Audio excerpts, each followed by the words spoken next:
Hello, all you beautiful beings.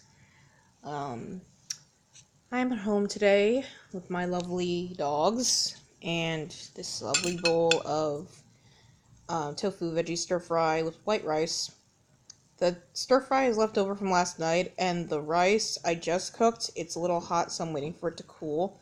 The rice, anyway. I thought having like the veggie stir fry, which I just microwaved real quick and still kind of cool, um, on it would cool it down, but I guess not.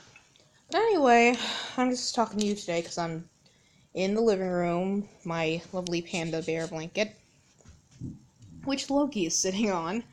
Having kind of a self-care day. I went to Aldi this morning to get some, they had avocados on sale, and I also got an eggplant and some other things. I don't buy a lot at Aldi, but they're always so cheap. But anyway, I'm having kind of a self-care day with my blanket, and because I'm really kind of tired. I don't have to work today, and my lovely monthly visitor is here, which is not helping the tiredness. I'm sorry if that's TMI, but I do have problems getting iron and stuff. I eat lots of iron-rich food. I actually take a multivitamin that's it's for your hair, skin, and nails. I do believe it contains like a good amount of iron. But anyway, this video is going to be about why self-care is important. Um, Especially for if you're a person who's like who's an activist who like talks or writes or like is concerned with like social issues, social progress, and basically sticking up for animals, other humans, so forth. Okay, so self-care for one. Well, what is self-care? It's like, but the way I define it is like it's just making sure you're taking care of yourself. It's like the quote, you can't pour from an empty cup. So like you have to take care of yourself first, otherwise you can never like help others. You can't do things for other people if you're not really taking care of yourself. So self-care means for me, well, why self-care is important, especially for activists and people in the public sphere and like people who are trying to speak on behalf of any of different sorts of causes, is, well, it's important because it can prevent burnout. It's like, well, suppose I was making like a video about animal rights, or a video about racism, or a video about women's issues, or a video about environmental issues every single day of say I was doing it every single day of this 30-day challenge. I'd be a wreck. Well, for one thing, I'd have to probably script them, because like I was planning to make a video about kind of a crash course in environmental racism, but I do think that'd be a better thing to be parlayed into a blog post, because it's actually pretty. It's not something you can really do a quick crash course on.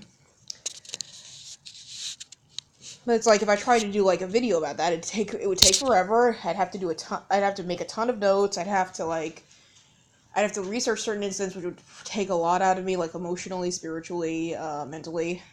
Yeah. So it's good for preventing burnout.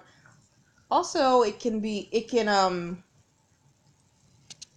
you a more credible advocate. What I mean is like if you're like if you're like burning out and you're like being a nervous wreck and you're like and you get really stressed, it really depends on how you handle stress, but it can make you less credible as getting a message across. Like it can make you really emotional, like, or really angry, or really weepy, or something or other.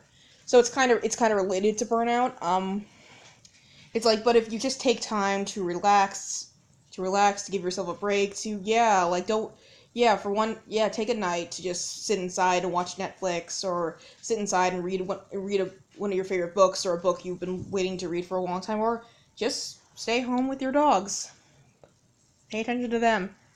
Uh, he's grooming on my blanket. And, she's looking at the camera. Yeah,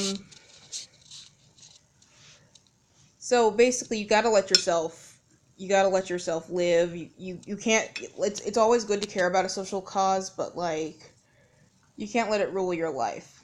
So, I also want to talk about some of the ways I make sure I'm self-caring.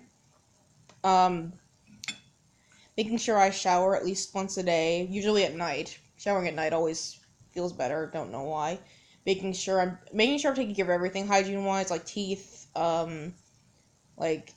hair. I wash my hair once a week and I do conditioning a few days a week. Making sure I'm wearing clean clothes, making sure I remember taking my meds for depression and my multivitamin every day. Making sure I'm not missing meals because sometimes yes, believe it or not, sometimes there are times when I just forget to eat, or like I'm like working on something through lunch or whatever, and it's like and then I just end up feeling like weak and sad and stuff. So that's not good either. Making sure I get to bed at a reasonable time is good too. I did try getting to bed by 10 for a while. It's like, but that's not really gonna happen. Like, I'm always like,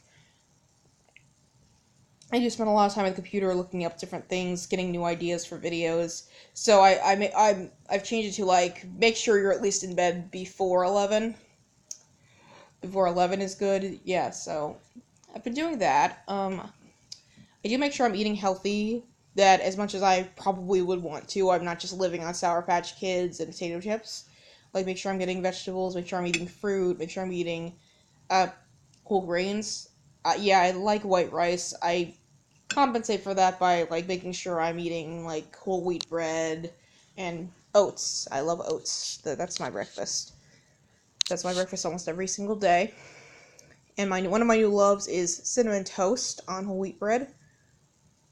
Yeah, it's like, so you kind of have to figure out what self-care means for you, and like self-care means to me what I'm doing today too, like not feeling like I have to always be working on something, whether it's at my job or it's on a video or something.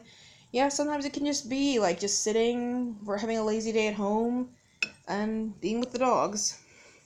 So I kind of want to hear what you guys think. What does self-care mean to you, and why do you think it's important for activists? Um, yeah, that's all for this video, and as always, peace and love.